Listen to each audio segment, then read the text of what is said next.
Si je devais perdre 10 kilos aujourd'hui, qu'est-ce que je ferais? Qu'est-ce que je ne ferais pas? Premièrement, qu'est-ce que je ferais?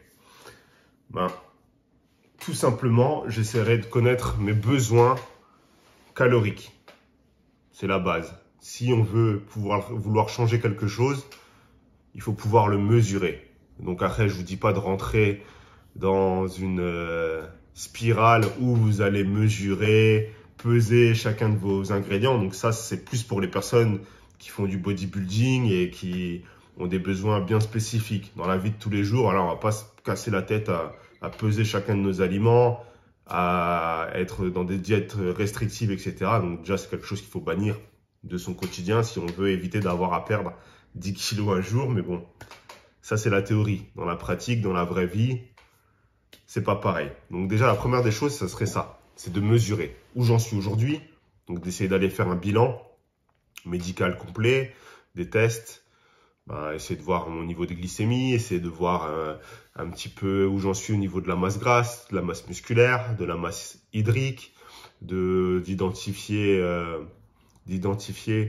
comment je me nourris aujourd'hui. Donc pendant une semaine, de tenir un carnet où je vais noter chacune de mes prises alimentaires. À chaque fois que je vais boire, manger quelque chose, je vais le noter, je vais noter l'heure. Et à la fin de la semaine, je pourrais déjà avoir un premier bilan de ce que je fais. Et déjà, rien que de devoir tenir un carnet, je suis sûr que vous allez déjà réduire un peu votre façon de vous nourrir habituellement. C'est sûr et certain. Deuxième des choses, c'est qu'une fois que j'ai ces mesures, c'est d'essayer de trouver comment je vais pouvoir améliorer ce que je fais déjà actuellement. Parce qu'on fait pas que du mauvais, hein.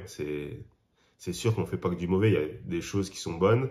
Et ces choses qui sont bonnes, on va se concentrer dessus déjà premièrement, plutôt que de se dire de supprimer des choses. Parce que si on supprime quelque chose de son équilibre, même si c'est pas quelque chose d'équilibré, mais ça fait partie de notre équilibre de tous les jours, ça fait partie de notre équilibre quotidien, de peut-être faire de la malbouffe, etc. Mais si on supprime ces choses-là, on va vouloir les compenser ailleurs. Donc plutôt que de premièrement supprimer quelque chose, on va essayer d'améliorer ce qui est bien. Donc si je vois que je consomme des légumes dans ma semaine, je vais essayer d'en consommer un peu plus, de varier les types de légumes que je prends pour varier les nutriments, etc. Donc voilà, si je fais une fois du sport dans la semaine, je me dis, tiens, maintenant que j'arrive à faire une fois dans la semaine, est-ce que je pourrais pas rajouter quelque chose d'autre pour augmenter mon activité physique?